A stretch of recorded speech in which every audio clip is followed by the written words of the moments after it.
Sejam muito bem-vindos à nossa continuação, na verdade, da semana de implementação da CGE São Paulo. A gente já teve um encontro anterior, se você não assistiu, assista lá. Eu estou com minha turma aqui do Google Meet. Se você quiser participar, entre no grupo aqui da descrição e a gente vai para o nosso último encontro antes do grande dia, que vai ser domingo, 10 horas da manhã, que a gente vai formar nossa turma para CGE São Paulo, beleza? Então, hoje a gente vai tratar de AFO, estudando de maneira reversa. Se der tempo no final a gente fala de TI também, a gente troca uma ideia.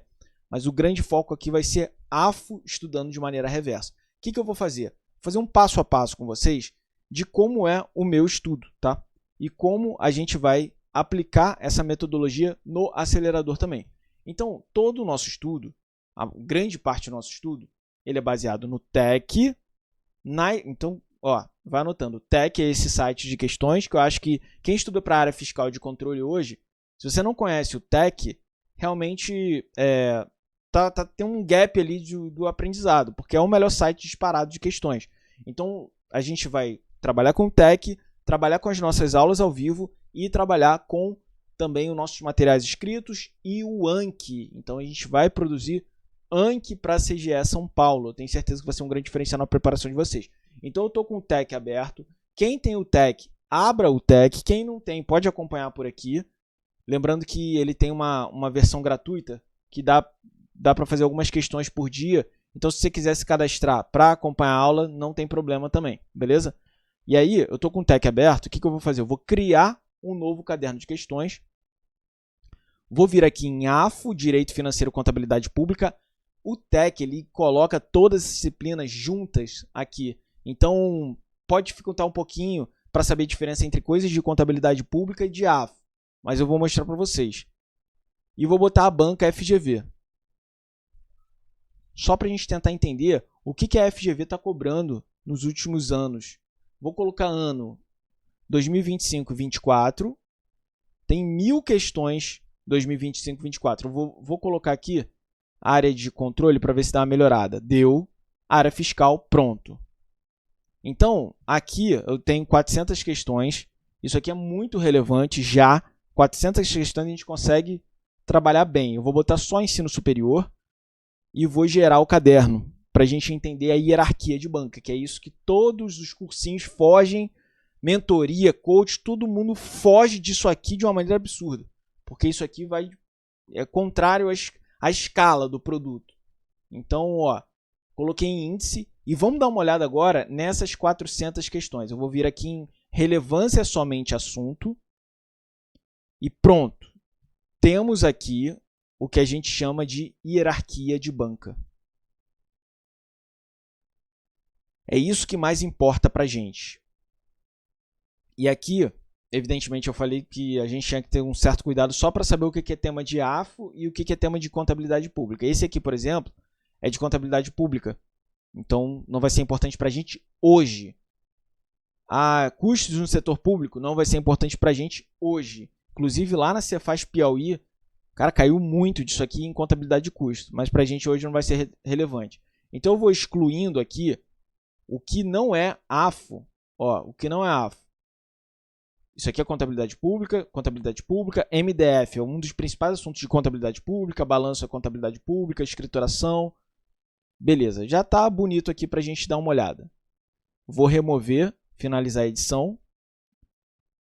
E agora está bem bonitinho aqui para a gente saber o que realmente é importante para a FGV nos últimos 2 anos, no último ano e meio, né, 24 e 25. Então, qual é o tema mais importante para a FGV na disciplina AFO Direito Financeiro? A LOA. É a 01. E o que tem de mais importante? Por que ela cobra tanto isso daqui? Porque tem um tema que é, digamos assim, assunto diário dos jornais. E você que vai estar lá auditando isso, você precisa saber esse tema, que é quem? Emendas parlamentares. Então, isso aqui é tema certo de prova, quase certo, né, da prova de AFO, quase certo da prova de finanças e por aí vai. E da discursiva? Deixa eu ver se eu coloquei aqui a discursiva. Olha o que caiu FGV 2023 para a área fiscal, fiscal de tributo. Fiscal de tributo. A Maria é deputada, não sei o quê. Emenda impositiva. Olha lá. Foi fazer uma emenda. Então, questão discursiva para a área fiscal caindo justamente a partir de emenda. E você vai ver isso aqui quando? Em PDFs, 00, vai ver só em 2500. Por quê? Porque você está naquele estudo de ficar lendo 00, aí sai o edital. Os cursos, né? Eles não estão trabalhando ainda com a FGV. Aí quando sai o edital, eles vão reformular tudo para ser FGV. Aí você precisa, as mentorias todas se baseiam nesses cursos, você precisa voltar para o PDF 00. E aquilo que realmente importa, aquilo que mais importa vai ficando para trás. E o que é que mais importa? Está aqui. Não tem para onde fugir. LOA, classificação, princípios, créditos adicionais, ciclo orçamentário, está aqui. Está muito bem explicado, beleza? Então, o que eu vou fazer agora? Eu já tenho a hierarquia de banca, agora qual é o tema que eu vou começar a estudar? LOA. Vou começar a estudar LOA, tá? Então, eu vou criar um outro caderno. Por quê? Porque aqui só tem as questões de fiscal e de controle.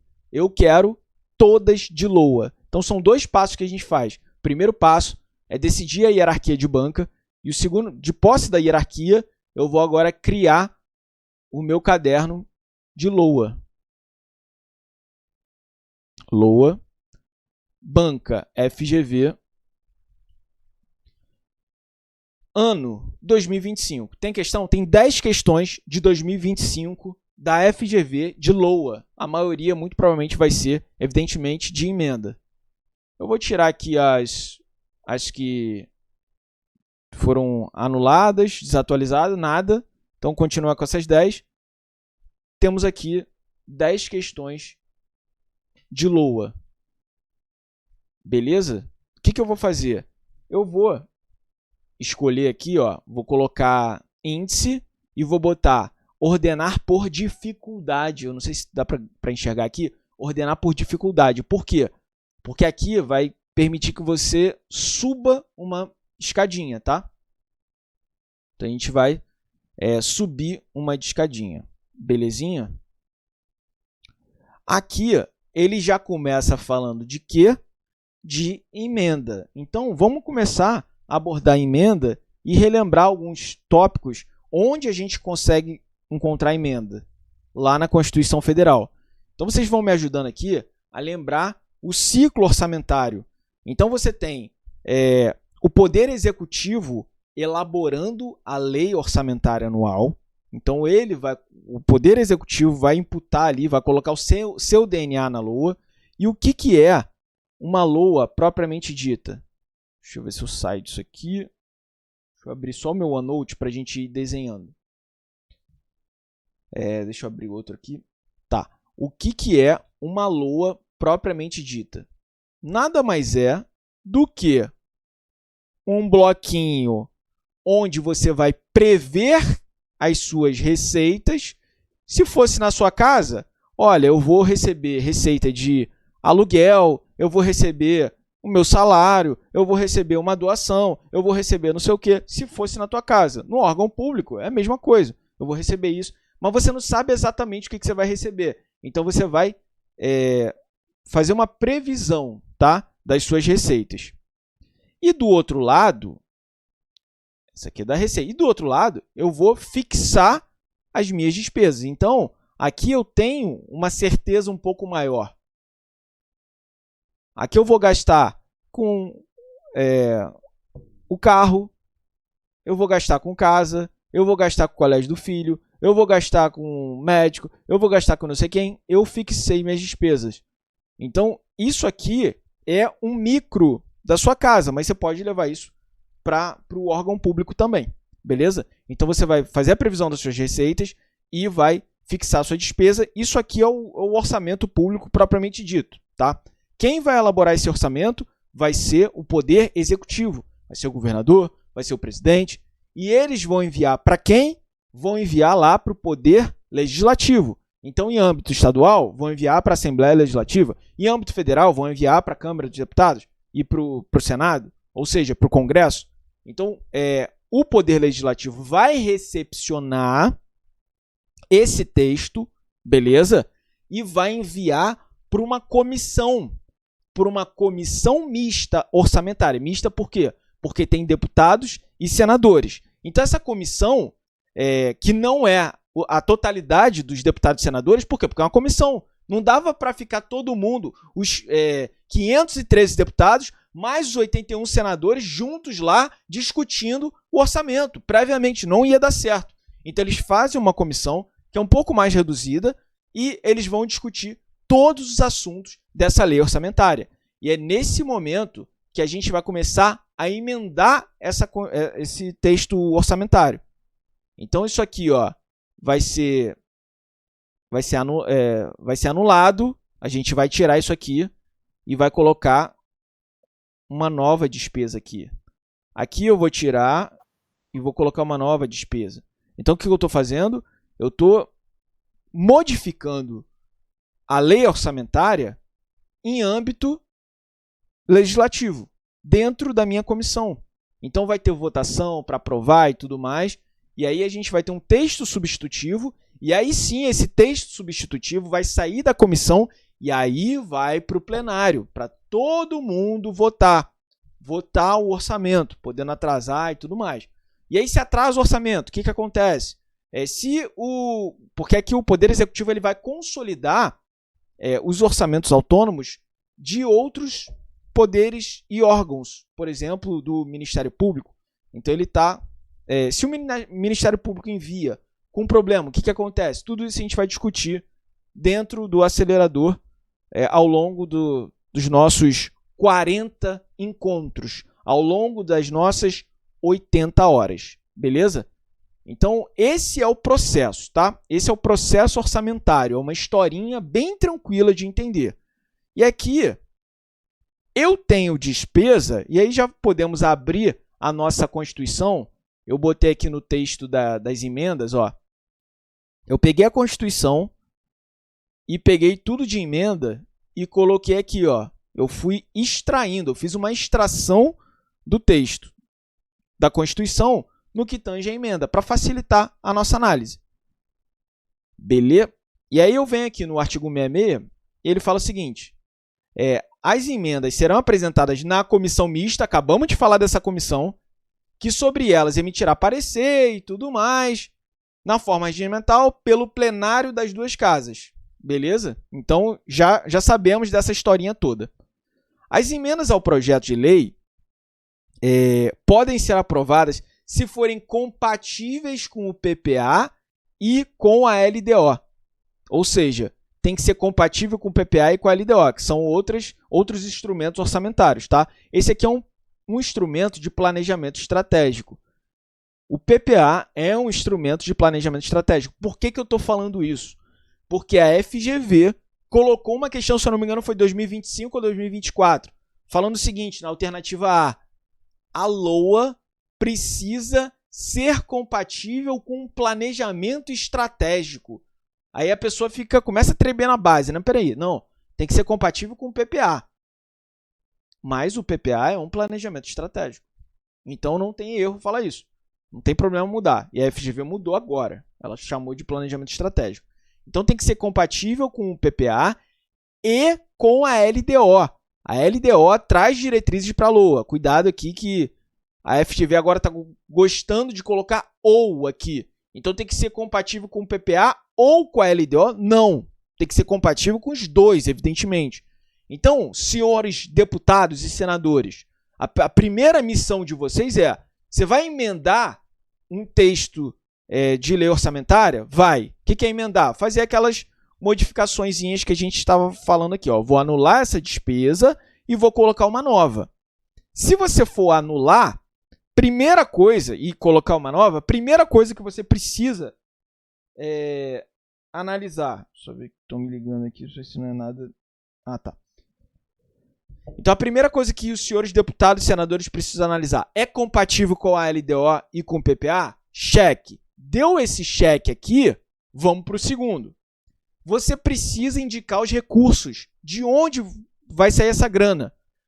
e somente pode apenas os provenientes de anulação de despesa. Como assim? Isso aqui é muito importante, tá? Isso aqui é muito importante. Quem não entender isso aqui, cara, tem que tomar cuidado. Olha o que eu vou falar para vocês. Aqui tem todas as despesas fixadas. Então, se eu estou falando de um estado, tem aqui o gasto com o pessoal, o gasto com dívida pública, serviço da dívida, construção de hospital, construção de escola, construção de não sei o quê, construção de praça pública e assim por diante. Todas as despesas do ano estão fixadas aqui, beleza? O senhor deputado vê apenas traços. Eu só estou colocando traço. Eu estou fingindo que aqui é uma praça para não ter que escrever praça, não sei o quê. Finge que aqui está escrito. É assim que a gente representa um orçamento. A gente vai botando aqui traços mesmo. Mas aqui você tem que analisar como se fosse alguma despesa. Praça, serviço da dívida, para não ter que escrever tudo. Beleza? Então, até me perdi aqui. Beleza. Então, eu sou um deputado e eu quero colocar a minha despesa aqui para fazer a minha emenda. O que eu não posso fazer? O que eu quero? O que eu quero? Eu quero colocar uma praça, uma ponte. Eu quero colocar uma ponte. Uma despesa com ponte. Eu não posso chegar aqui e colocar uma despesa nova. Nova aqui, ó. Uma despesa nova. Não pode, tá? Não pode colocar uma despesa nova. Por quê? Porque o texto da Constituição está falando que você não pode acrescentar uma despesa aumentando a tua despesa global que estava fixada aqui, ó. Esse em 1 bi. Chuta aqui qualquer número. 1 bilhão. Você colocou e virou 1 bilhão e 100 milhões? Não pode, tá? Então essa é a segunda regrinha que a gente está falando. Você só pode fazer o quê? Aquelas que sejam anulação de despesa. Então eu vou cortar uma aqui para acrescentar, para acrescentar uma nova, tá? Eu apenas fiz uma troca. Todo mundo conseguiu compreender isso aqui? Isso aqui é muito importante. Bota o emojizinho aí, ó, carinha de feliz. Sim. Só para eu entender se eu estou falando grego aqui, se está normal, beleza? Deixa eu abrir o chat aqui também para ir acompanhando vocês. Então, beleza. Então, essa parte a gente entendeu que eu só posso anular despesa. Tá bom. Vamos continuar vendo as regrinhas. Cuidado que aqui a gente vai chegar até o topo, falando de emenda Pix, mas eu preciso que vocês entendam a base, tá? Preciso que vocês entendam a base. Então, eu sei que eu vou anular a despesa para botar uma nova. Só que eu não posso anular a despesa que seja de pessoal. Então, aqui no Estado, eu não posso chegar aqui e anular essa despesa que é para o pagamento do povo, pagamento da galera, dos servidores públicos. Ah, vou anular essa aqui para construir uma ponte. Não pode. Está aqui no texto da Constituição falando que você não pode fazer isso. Qual outra coisa você não pode? Serviço da dívida. Então, você tem uma grana para pagar serviço da dívida, você não pode anular isso, de jeito nenhum. E qual a outra que não pode? Transferência tributária constitucional. Então, se você é Estado e tem uma despesa aqui que já está fixada, que é a grana que você vai entregar para o município, seja por causa do IPVA, seja por causa do ICMS, você não pode anular essa despesa também. Beleza? Então, são as 3 que não podem. Quais são? Dotação de pessoal, ou seja, você não pode anular uma despesa de pessoal para botar uma ponte. Serviço da dívida, também não. Transferência tributária constitucional, também não. Aqui, eu posso anular, vou anular esse daqui, que é o quê? Uma escola. Para que eu vou anular essa escola? Para colocar um estádio para o time do Estado. Posso ou não posso fazer isso? Anular uma despesa que seja muito importante para a população Para construir um estádio de futebol, eu posso fazer isso, gente? Deputado? Pode fazer essa emenda? Sim ou não, galera? Bora! Tem ninguém dormindo aí não, né? Eu, hein? Isso aqui não é YouTube não, galera. Vocês podem conversar comigo. Isso aqui a gente está estudando junto. Posso ou não posso anular uma despesa de uma escolinha para crianças para construir um estádio? Posso. Autorizado. Autorizado, galera. Autorizado. Ah, mas é muito feio isso. Mas a FGV não tá ligando para isso. A FGV que tá com o texto constitucional do lado dela, querendo saber. Você anulou despesa. Você vai colocar essa despesa nova como? Ah, eu anulei essa despesa aqui. Ok. Essa despesa que você anulou é de dotação para pessoal? Não. É de serviço da dívida? Não. É de transferência tributária constitucional? Não. Então, tá bonito. Só que tem que ser relacionada com a correção de erro ou omissão ou com os dispositivos do texto do projeto de lei. Não pode ser uma coisa completamente fora de cogitação do projeto da lei, tá? Então tem que ter algum tipo de correlação ali. Tem algum tipo de correlação? Ou você está corrigindo erro, deputado, você está liberado. Pode fazer, pode colocar essa emenda.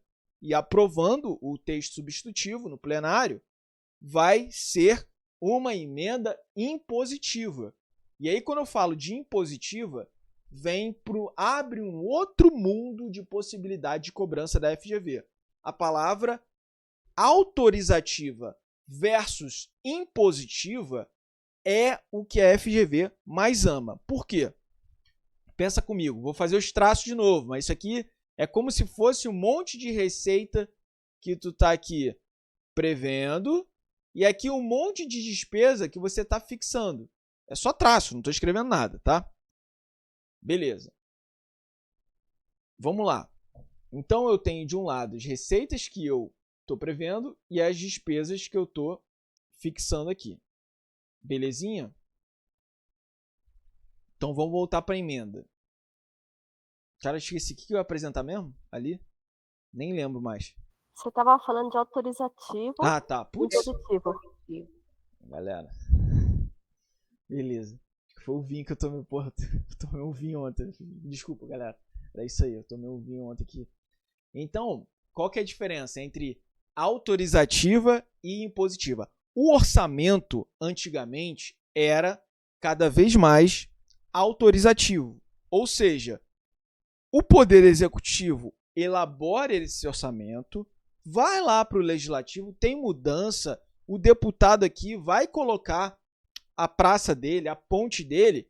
Quando volta para o Poder Executivo, que o Executivo recebe de volta do Legislativo, ele, antigamente, né, ficava autorizado a fazer ou não, ou seja, tinha muita margem para o Poder Executivo atuar. Agora, cada vez mais, o nosso orçamento está caminhando para se tornar um orçamento impositivo. O que é isso? Orçamento impositivo é quando as modificações dos deputados e senadores e da bancada precisam ser efetivamente realizadas. Então ele perde margem para poder trabalhar dentro do orçamento. É ele que eu falo, o governador ou o presidente. Ele precisa ficar vinculado àquelas modificações dos deputados e senadores. E cada vez mais o orçamento está se tornando impositivo, ou seja, impondo as necessidades e ordens do legislativo. E o presidente ele está cada vez mais tendo que cumprir essas obrigações. Todo mundo conseguiu entender essa diferença entre o orçamento autorizativo, onde o presidente, o governador tem discricionariedade, ele pode fazer ou não aquelas modificações. E o orçamento impositivo, onde ele precisa fazer. Ele não pode se esquivar de fazer. E qual é o benefício disso? Dele não se esquivar a fazer? Você evita essa barganha política. Porque quando era autorizativo, cada vez mais o presidente poderia falar, não, faz isso aqui, que eu faço aquilo outro, aí eu consigo fazer tua emenda. Aqui, como é igual, isso é muito importante, é equitativo, igual para todos os deputados e igual para todos os senadores. Então não tem essa margem política, beleza? O que tem margem política é quando o presidente vai realizar. Aí tem essa discussão política, mas ele está cada vez menor, beleza? Podemos seguir aqui, galera? Sim, Belezinha. Pode. Então, as emendas ao projeto de lei não poderão ser aprovadas quando incompatíveis com o PPA. A gente já viu isso daí. Tá bom. Vamos ver as questões agora? Vamos ver se a gente já consegue fazer algumas questõezinhas aqui. Essa daqui é de emenda, a gente faz daqui a pouquinho, tá? Então, bora lá. Durante a tramitação do projeto de lei no Congresso, então, o presidente enviou lá para o Congresso, a mesa recepcionou, enviou para a comissão mista e agora a gente está falando sobre as emendas. Um deputado apresentou uma emenda ao projeto, propondo o remanejamento de recursos destinados ao pagamento de servidores. Então, o que ele quer fazer? Ele quer tirar, que ele sabe que ele só pode emendar anulando alguma despesa. Então, ele quer tirar a despesa do pagamento de servidor e quer fazer uma ponte. A ponte é clássica. Sempre a FGV bota que o senador, o deputado quer fazer uma ponte. E aí, pode fazer isso? Sim ou não, galera? E a gente já fala que não, porque a emenda não é válida, pois é vedada a anulação de dotações destinadas ao pagamento de pessoal. Deixa o dinheiro do meu pessoal quietinho. Não vai mexer nisso aí, deputado e senador. Vamos para a próxima. Um projeto de LOA, tá? Ele foi encaminhado lá para o Poder Legislativo pelo Poder Executivo. Normal.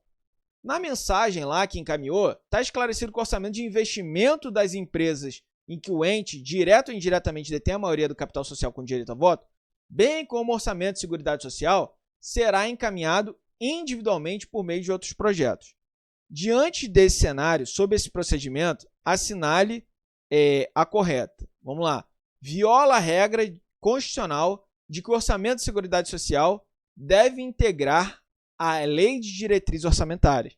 Então, quem tiver lá no nosso curso vai ver que a gente tem 3 grandes instrumentos financeiros, que é a LOA, LDO e o PPA. Dentro da LOA, vamos aqui para a Constituição Federal agora. Desce aqui para o artigo 65. Então, abram a Constituição Federal, desçam lá para o artigo 165. Sobe. 165, tá. Então, aqui, a gente vai começar a falar sobre PPA, LDO e LOA. Quando você vai lá para o parágrafo 5º, deixa eu ver se eu aumento mais aqui. Parágrafo 5º fala de LOA.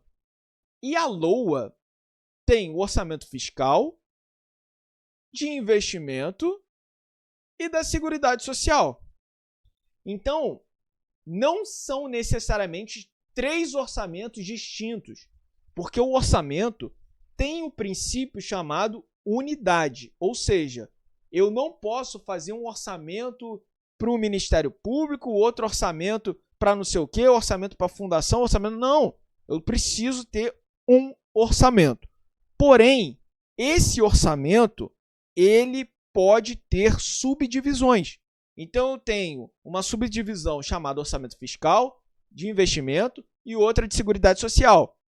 Eles precisam se consolidar em um orçamento único. Qual é esse princípio que fala que esses 3 orçamentos precisam se consolidar em um orçamento único? Qual é esse princípio, galera? Alguém sabe? É o da totalidade? É o da totalidade. Totalidade. Esse é o princípio que fala que o orçamento fiscal, de investimento e da Seguridade Social, juntos, eles têm que se consolidar. A FGV, ela é chata nisso, porque uma hora ela fala que totalidade é um orçamento único, como ela fez lá na CAGE, do Rio Grande do Sul, e outra hora ela fala que totalidade é essa consolidação entre esses 3 orçamentos. Do jeito que vier, você bota certo, tá? Então, mas o mais comum e histórico ela cobrar, ela falar que totalidade, é essa consolidação desses 3 orçamentos. E o que a gente precisa saber desses 3 orçamentos? Que o orçamento fiscal é referente aos poderes da União, fundo, não sei o que lá, instituição, não sei o que, autarquia. Ó, administração direta e indireta, a autarquia está em qual orçamento? Fiscal. O orçamento da Secretaria da Fazenda está em qual orçamento? Fiscal. O orçamento da Controladoria Geral do Estado está em qual orçamento? Fiscal.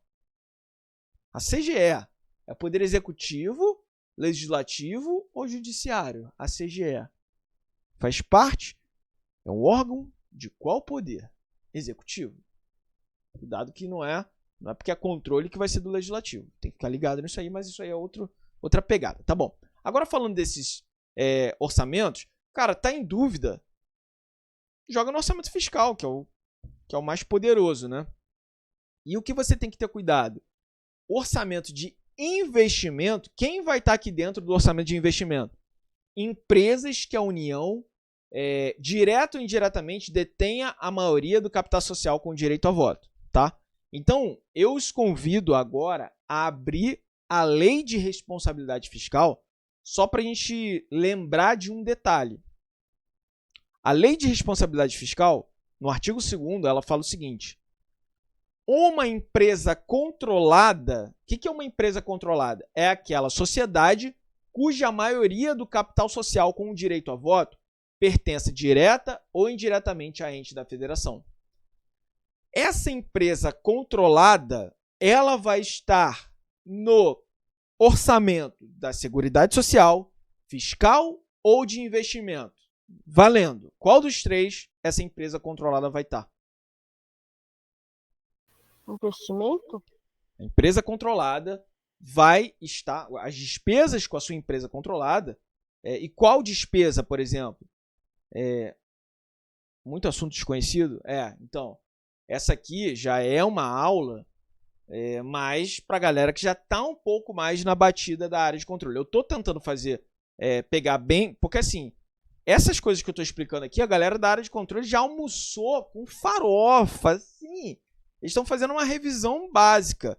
Porém, eu estou tentando pegar bem do zero aqui. Falei que é orçamento. Dentro do orçamento, falei que podemos ter 3 orçamentos. Expliquei que no orçamento tem que ter despesa fixada e receita prevista. Então, alguma outra coisinha para a galera da área de saúde vai passar. Mas com fé, botando ali com muita vontade de estudar, eu acho que dá para pegar, cara. Eu acho que dá para pegar. Com isso aqui, então, se ficou com dúvida, já chama, fala, cara, o que é esse negócio? Eu volto, beleza? O que eu estou falando para vocês é o seguinte: uma empresa controlada, ela vai estar no orçamento de investimento. E uma empresa estatal dependente? O que é uma empresa estatal dependente? É uma empresa controlada. Ou seja, empresa controlada e empresa controlada. Qual que é a diferença entre uma empresa controlada e uma empresa estatal dependente? Uma empresa estatal dependente é uma empresa controlada. Porém, ela tem um detalhe. Ela é uma empresa controlada que recebe do ente recurso para pagar pessoal. Então, se tem uma empresa que o Estado entrega grana, o Estado tem maioria do capital com direito a voto dessa empresa. E, além disso, o Estado dá grana para pagar pessoal, ela deixa de ser uma mera empresa controlada e vira uma empresa estatal dependente. Ela ganha esse status de empresa estatal dependente. E, a partir desse momento, ela vai para qual orçamento? Fiscal. Perfeito. A galera tá bem. A galera tá voando aí. Então, ela vai sair desse orçamento e quem não tá voando vai ficar com muita tranquilidade. Lá no acelerador a gente tem aula detalhando do zero aqui, inclusive está lá no sprint para vocês também. Então, uma mera empresa controlada está no orçamento de investimento. Todo mundo lembra aqui. Se ela passar para virar uma empresa estatal dependente, ela sai disso e vai para o orçamento fiscal, beleza? Então vamos continuar. projeto será acompanhado e tudo mais. Os orçamentos previstos no parágrafo 5º, que são esses 3 aqui, mas ele está falando especificamente do fiscal e de investimento. Compatibilizados com o PPA, blá, blá, blá, terão entre suas funções a de reduzir desigualdade interregional segundo o critério populacional. Aqui, o que eles vão botar? Vão tirar esse populacional e vão falar geográfico. Tá errado. É segundo o critério populacional. E quem tem a função de reduzir desigualdade? Fiscal e de investimento. O que a FGV vai colocar aqui? Vai colocar que o orçamento da Seguridade Social tem a missão de reduzir desigualdade social, que está errado. Está errado. Por quê? Porque, se você for olhar bem aqui, ó, eu tenho, vamos lá, esses mini orçamentos dentro do nosso orçamento. Você vai fixar a despesa e vai prever receita. Tá bom? Esse aqui pode ser o orçamento da Seguridade Social, que é o PAS, Previdência, Assistência e Saúde. Tá bom? Olha o que está acontecendo aqui. Esse orçamento está equilibrado, sim ou não? Olha quanto de receita que eu fixei e olha quanto de receita que eu previ e olha quanto de despesa que eu fixei. Vai dar treta. Porém, olha o fiscal. O fiscal eu vou prever muita receita e olha a despesa do fiscal. Menos. Eu fixei menos despesa.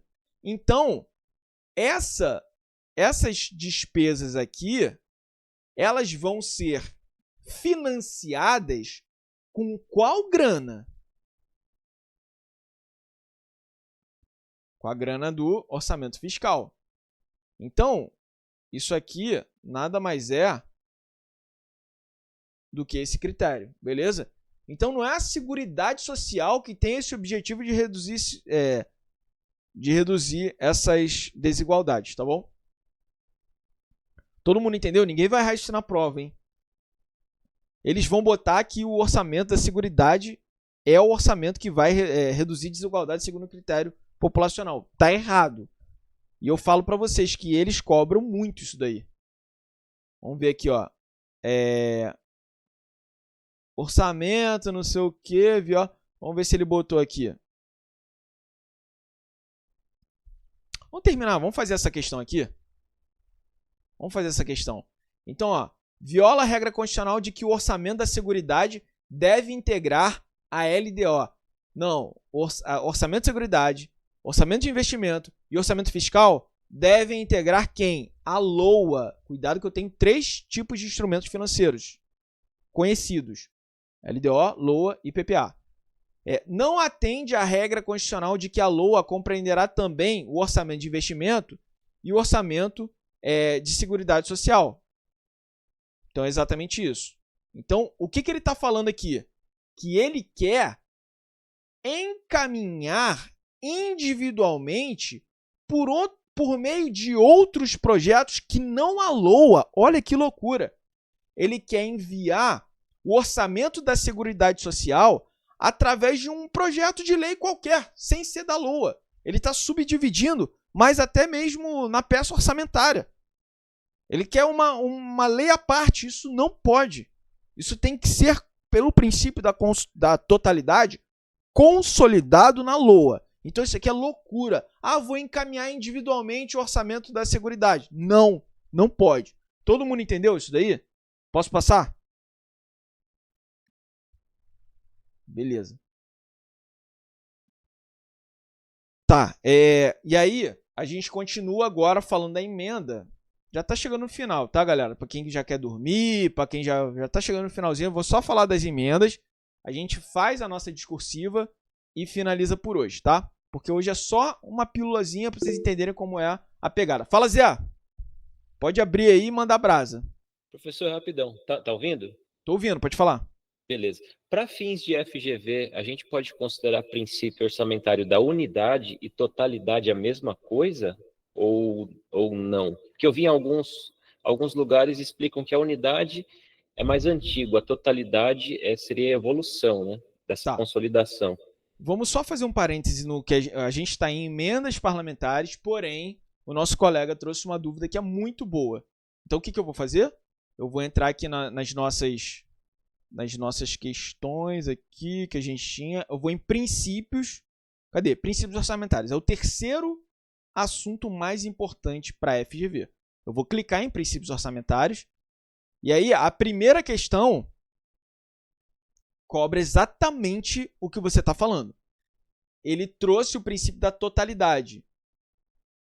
Não colocou o princípio da unidade aqui para fazer essa diferença. Então, o que ele botou aqui? Princípio da totalidade. Vamos ver qual que é? Blá, blá, blá, blá, blá, blá. Todas as receitas e despesas, universalidade. Previsto e expresso, tá? Orçamento único. Orçamento único para cada ente, evitando múltiplos orçamentos paralelos dentro da mesma pessoa política. Todas as receitas e despesas fixadas devem integrar um único documento. Esse aqui, para a FGV, sempre foi o princípio da unidade, que é bem parecido com o da totalidade. Só que ele não colocou unidade aqui. E essa questão aqui era muito simples, porque estão muito característicos, cada definição aqui está muito característica de cada um desses. E ele botou da totalidade aqui. Beleza, Zé? Boa, valeu. Foi uma questão 2025 da CAGE. Mas se você for caminhando aqui... esse princípio da OCDE também, isso aqui a gente vai trabalhar bastante no acelerador. Por quê? Porque está caindo... A FGV decidiu agora que ela gosta da OCDE. Os princípios... Aqui, ó, de novo. Então, cuidado para não comprar ingresso para o filme errado, tá? Vamos estudar porque realmente cai. Isso aqui vai estar no PDF 300, na meta 500. Então, vamos ver se esse aqui é da unidade. É da unidade, gabarito, unidade. Os princípios orçamentários visam estabelecer, blá, blá, blá, blá, blá, blá, blá, blá, blá. Assinale a opção que indica o princípio que evita múltiplos orçamentos. A FGV acabou de me falar que isso aqui é totalidade. Então, ela acredita sim que unidade e totalidade significam a mesma coisa. Ela acredita, ela está me provando aqui. Porém, se você for pegar questões um pouco mais antigas da FGV, ela tem questões... Aqui, ó, totalidade. Vamos ver se foi o gabarito? Foi. Letra A, gabarito. Totalidade. O que ela está chamando? Evita múltiplos orçamentos. Cara, ela acabou de me falar que evitar múltiplos orçamentos evita múltiplos orçamentos. Unidade. Agora acabou de me falar que é totalidade. Por isso que a pergunta do Zé foi boa. Significa a mesma coisa para a FGV. Porém, questões mais antigas, ela fazia distinção. Ó. Vamos ver se essa aqui ela fez a distinção. Único orçamento. Não sei se eu vou achar aqui. Totalidade. Ela falava de consolidação. Quando você tem aqueles 3 orçamentos juntos lá, ela já foi para crédito adicional. Quer ver um outro jeito de achar? Vou clicar aqui em questões, só para dar outra dicasinha aqui. Questões, filtrar questões. Eu vou vir aqui em expandir. Eu vou vir em enunciado. Eu vou escrever totalidade. Vou colocar buscar. Vou colocar banca FGV. Vão vir todas as questões da FGV, da matéria AFO, que tinham a palavra totalidade, 294 questões. Mas eu quero especificamente de princípios orçamentários. Então eu quero só de princípio. Tem 33 questões que tinham a palavra totalidade. Vamos ver se alguma dessas a gente... lá, pronto. Achei. Ó, o gabarito dessa aqui é a letra A. Significa que a 1 está aqui. Totalidade. O que é a totalidade? Possibilita a coexistência de vários orçamentos, mas podem ser vistos de forma consolidada. É o clássico da FGV. Falar que totalidade é essa consolidação desses vários orçamentos. Quais vários orçamentos? Orçamento fiscal, de investimento e da Seguridade Social. Beleza? Então toma cuidado com isso. Foi só esse... Então, a resposta é... Depende de como vai vir na questão. Para ela pode significar tanto evita múltiplos orçamentos, quanto consolida 3 orçamentos. Beleza, Zé? Cara, Valeu. FGV, eu acho difícil alguém manjar mais que nós aqui, cara. Eu não quero ser chato. É difícil alguém manja, porque a gente faz isso o dia inteiro, entendeu? Eu monto os sprints pra vocês. Tem gente, falar uma parada pra vocês aqui, só chorar um pouquinho aqui. Chorar não, só falar um bastidor. Já falei pra vocês isso. Tem gente que acha que mentoria é renda extra. Tava aqui, porra, há pouco tempo atrás. Eu tive que expulsar. Por quê? Porque achou que era renda extra. Ganhou uma nota aqui na Reverso, fez nada. E aí foi para o outro lá, mal conhecido, para fazer a renda extra. Então toma cuidado com esse negócio. Aqui a gente, porra, vai até o fim, cara. Vai até o fim e tira o melhor dos nossos mentores. Quem é aqui da Reverso sabe, cara. Cara, os professores, eu peço, cara, eu tiro até o sangue do professor, para ele dar o máximo. Dos mentores, a mesma coisa. Quem entrar vai conhecer a Raíssa. Vocês vão ter, na segunda semana, lá do acelerador, vocês vão ter reunião com a Raíssa, tá? E aí, por que na segunda semana? Porque na primeira, já tem o curso do acelerador para você entender como funciona. Na segunda semana, ter a reunião, você já vem cheio de dúvida. A gente colocava na primeira semana. Na segunda, vai dar muito mais certo, sacou? Vocês vão conhecer tudo isso dentro do acelerador. Domingão, 10 horas da manhã. Vamos voltar aqui para as emendas e a gente finaliza. Eu tenho aqui as minhas emendas. Então eu já sei que para eu fazer uma emenda, eu só posso anular despesa, tá? Eu não posso criar uma despesa que vai ultrapassar aquele limite global. A dúvida que eu tenho é, quando eu sou um deputado, eu posso criar uma despesa nova quando eu for propor uma emenda? Eu posso criar uma despesa nova? Isso foi uma pergunta da FGV. Sim ou não? Você pode criar uma despesa nova? Sim ou não? Tempo. Você, como deputado, vai propor uma emenda. Você pode criar uma despesa nova na sua emenda? Sim ou não? Bora, galera. Se ela for compatível com o PPA e LDO? Compatível. E criar exatamente não, teria que anular outra, né? Aí que tá. Então cria, mas anulando outra. Então pode ou não pode criar? Ué, é complicado, acho que não. Criar, não. No sentido amplo, não. Pode criar. Pode criar uma despesa e eu vou mostrar para vocês, porque a FGV perguntou isso aqui. Então, perguntou em 2025 isso aqui. Ó, de novo, eu tenho as minhas despesas fixadas e eu tenho o meu, vamos supor que isso aqui dá 1 bi. 1 bi de despesa fixada. Eu posso criar uma despesa? Claro, você pode criar várias despesas novas, desde que você anule uma despesa aqui e crie uma nova. Você está criando uma despesa nova, sacou? Ela perguntou exatamente isso aqui, se o deputado poderia criar uma despesa nova. Claro que pode.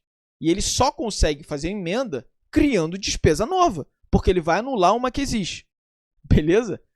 O que você não pode, e a FGV também perguntou isso, é criar uma despesa nova ultrapassando o limite global de dotação de despesa fixada, que seria uma despesa aqui que iria transformar 1 bi em 1,1 bi. Beleza? Eu estou batendo nessa tecla porque foi questão da FGV. Beleza, galera? Posso seguir aqui?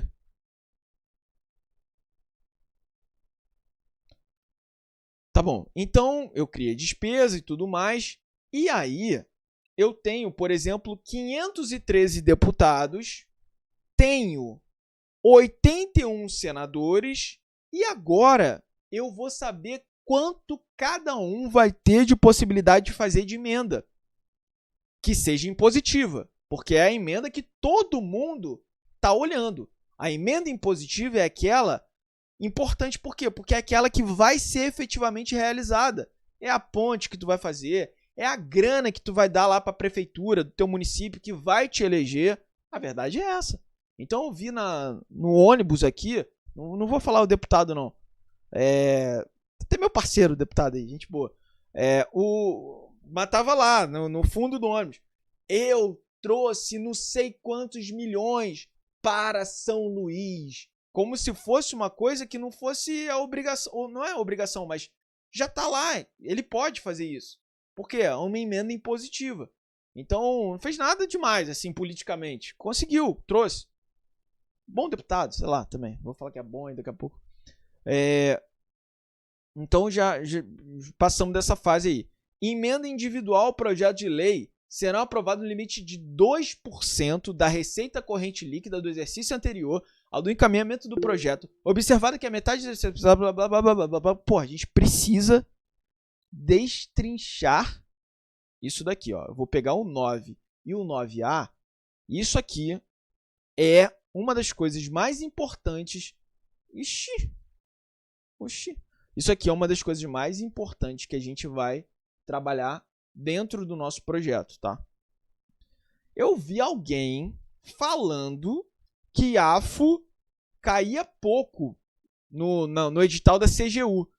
Alguém falou isso. Só que essa pessoa não viu muito bem o edital, por quê? Porque AFO tinha 5 questõezinhas só. Mas AFO estava dentro de finanças públicas, que estava no conhecimento especializado, e estava dentro de contabilidade pública também, que metade de contabilidade pública é AFO, LRF e tudo mais. Então toma cuidado, tá? AFO não eram só aquelas 5 lá não, beleza? Pode falar, Maria. Galera, para não ficar muito longo, eu vou explicar isso aqui. Eu vou explicar a parte da diferença entre emenda PIX e emenda especial. Emenda PIX e com finalidade específica. E a gente finaliza por hoje, tá? Estão gostando desse troço? Tá chato? Pô, galera, eu odeio aula chata, tá? Se tiver chato, me avisa que eu já desligo esse troço aí, mano. Fala, Maria. Isabela. Fala, Isabela. É médica, enfermeira, é o quê? Físio, área da saúde é o quê? Se quiser falar, só fala aí. Ó, emendas individuais ao projeto de lei serão aprovadas no limite de 2%. Então, o que acontece? Eu sou o presidente, eu sou o governador, enviei o PELOA, projeto de LOA, tá? Tá bonitinho aqui, chegou. Bora emendar? Bora. Quanto que cada deputado e cada senador tem para poder fazer de emenda? Tá aqui, ele tá explicando. Aprovada no limite de 2% da receita líquida corrente do ano, blá blá blá. Essa LOA aqui, esse projeto de LOA, esse ano, esse aqui é o projeto de LOA para 2026. 2026. Para a LOA de 2026. A LOA que vai estar rodando em 2026, ditando o ritmo de 2026, era um projeto de LOA em que ano? Em 25. Em 25, eu tinha um projeto de LOA para 2026, certo? Beleza. Então, eu estou aqui em 2025. O presidente me entregou um projeto de LOA para quê?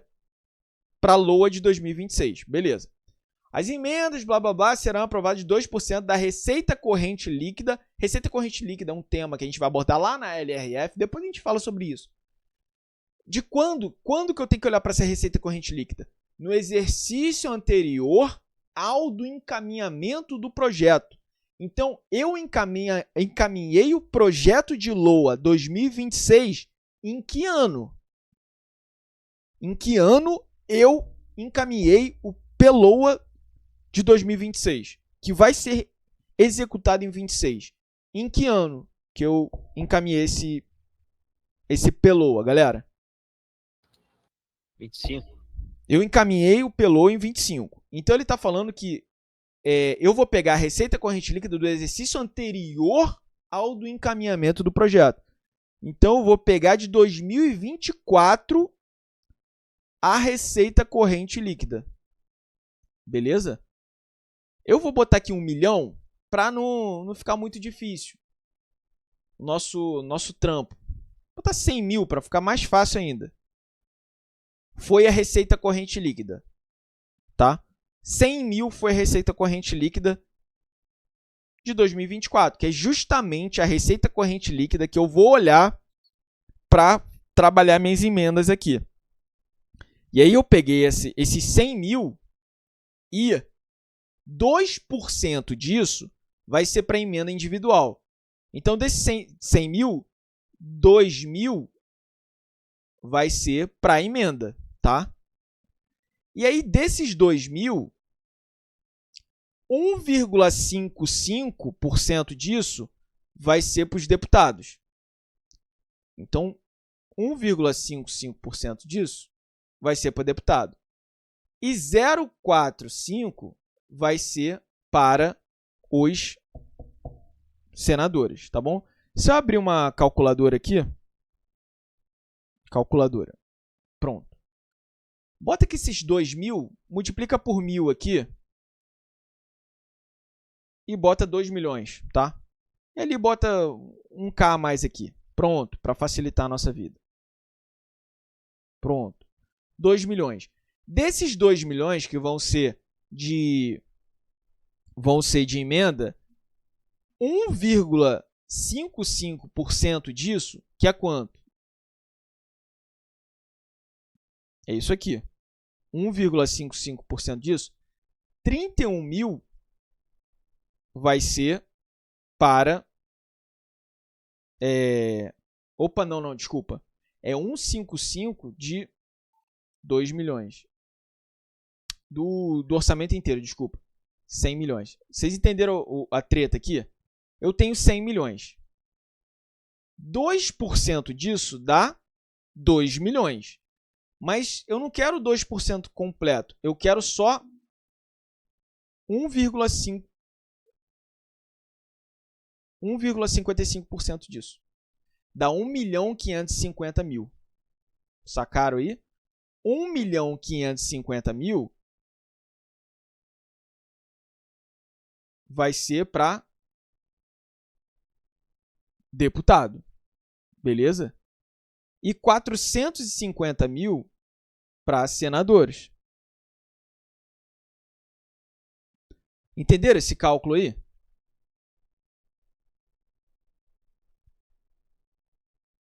Beleza. Então, esses 1.550.000 que vai ser para deputado, eu tenho quantos deputados? 513. Então, eu vou ter que dividir isso aqui por 513.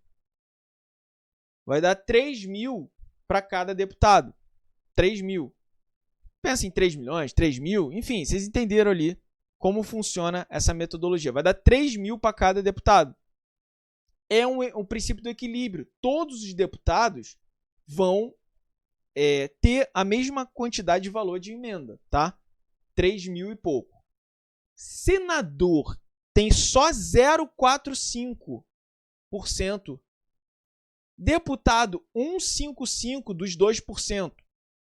Quem, individualmente falando, quem tem mais grana? Um deputado ou um senador? Quem tem mais grana? Senador. Né? Eu vou dividir aqui por 81. Ixi. Eu vou pegar meus 450.000 e vou dividir por 81. Cada senador vai ter direito a 5 mil e pouco para emendar.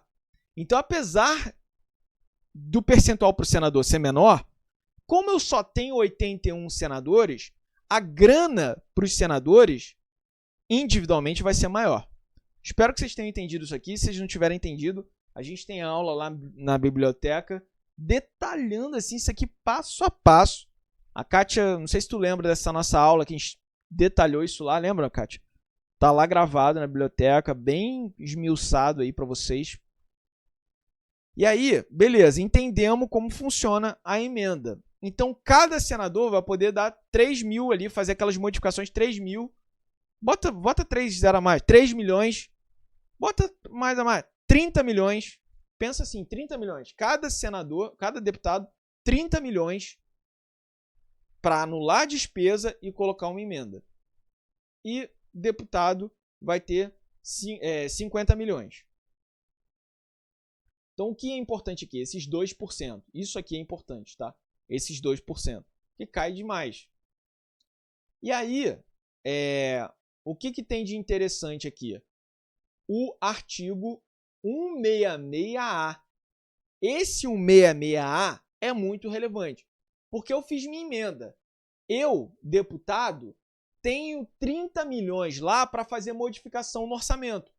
Essa modificação pode gerar uma emenda que é uma emenda de transferência especial ou uma emenda de transferência com finalidade específica. Se for especial, eu gosto de chamar de espixial, porque é a emenda do PIX. Esse aqui, vamos supor que dos meus 30 milhões, que eu sou deputado, eu tenho 30 milhões para mexer lá.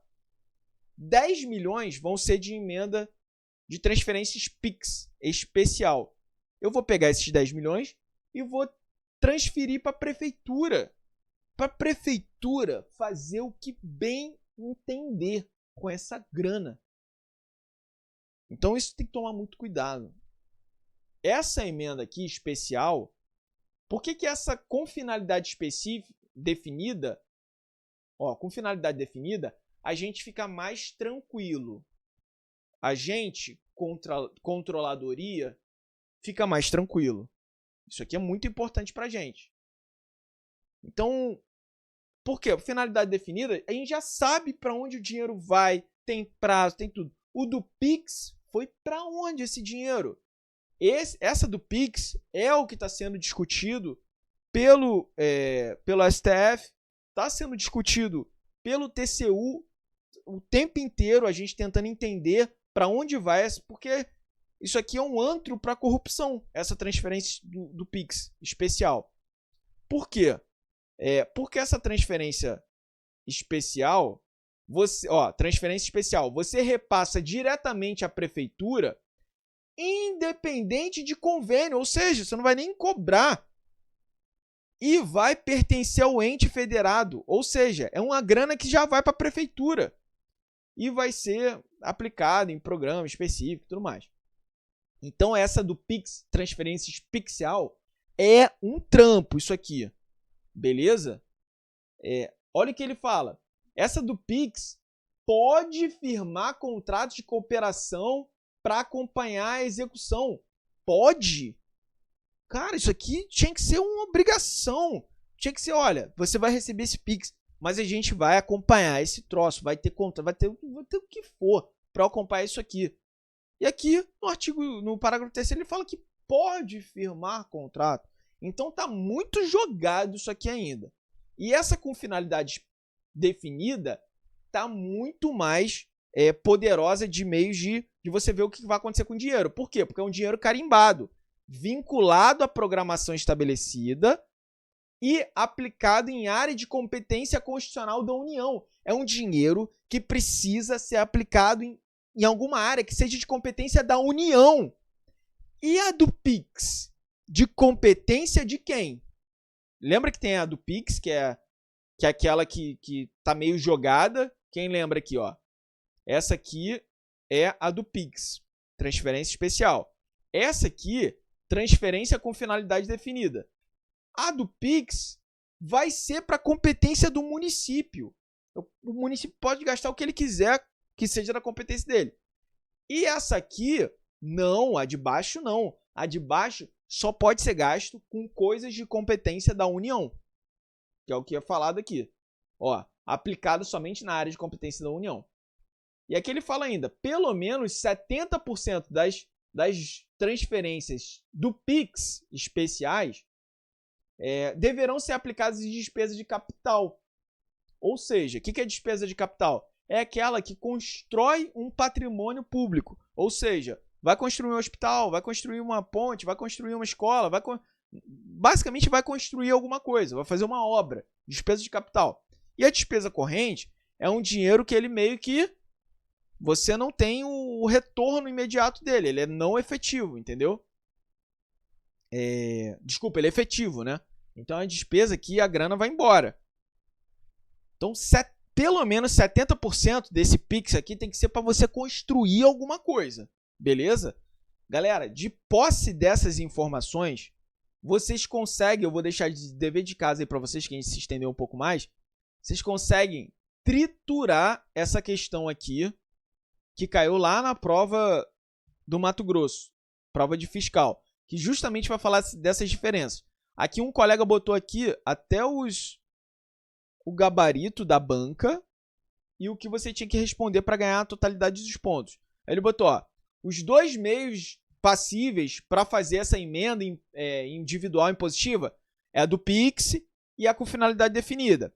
A do Pix é caracterizada pelo repasse dos recursos diretamente ao ente beneficiado, o que se dá, precisa nem ter convênio, nada. E o recurso vai pertencer ao ente federado e vai poder ser de competência do ente federado. Ó. Competência do ente do Poder Executivo beneficiado, a prefeitura. Diferente daquela com finalidade definida, que tem que ser de competência da União. Beleza?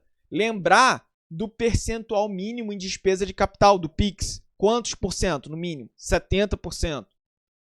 Transferência com finalidade definida é vinculada a recurso à programação estabelecida e deve ser aplicada nas áreas de competência da Constituição da União. A com finalidade definida é de competência da União, essa grana que vai ser repassada. Beleza? Galera, com isso, eu espero que tenha ajudado vocês em um tema que o povo acha difícil, mas não é difícil não. Tem coisa mais difícil aí, isso aí a gente consegue trocar ideia. Já fui para o 01 de hierarquia, para a gente não perder tanto tempo, que é o estudo que eu acredito. Qual o estudo que eu não acredito? O estudo que eu não acredito é aquele estudo chato de pegar a aula, que o professor tem que falar o nome dele. Vocês nem sabem meu nome, pô. Eu só quero explicar a LOA para vocês, é isso. E o professor é muito prolixo, e a aula é chata. Isso, pô, eu tenho alergia a isso. Então, nossos professores, eles são treinados para fazer essa aula direto ao ponto, sem perder tempo. Então, os alunos falam aqui, não falam tanto. Por quê? Porque a aula já é didática, já foi pensada para ser assim. Então, lá na CGE, a gente montou um super time para triturar. Eu acho que a gente vai conseguir matar o edital inteiro nessas 80 horas. Beleza, galera? Pessoal do YouTube, eu vou finalizar aqui e eu vou ficar tirando dúvida com a minha galera do grupo aqui do Google Meet. Se você quiser participar desse grupo, é só entrar no link aqui de baixo, na descrição, para participar do grande dia, domingo, 10 horas da manhã, para mudar o seu escopo de pensamento desse estudo chato de ficar lendo um monte de PDF de coisa que não cai. Direito constitucional, tu tá aprendendo hermenêutica, e aí sai o edital, eles mudam todo o PDF para virar FGV. Aí seu coach manda você voltar pro 00. Que estudo é esse, cara? A gente já tá aqui estudando para FGV muito focado, beleza, galera? Então, eu vou finalizar aqui no YouTube, mas eu vou ficar com minha galerinha aqui do Google Meet.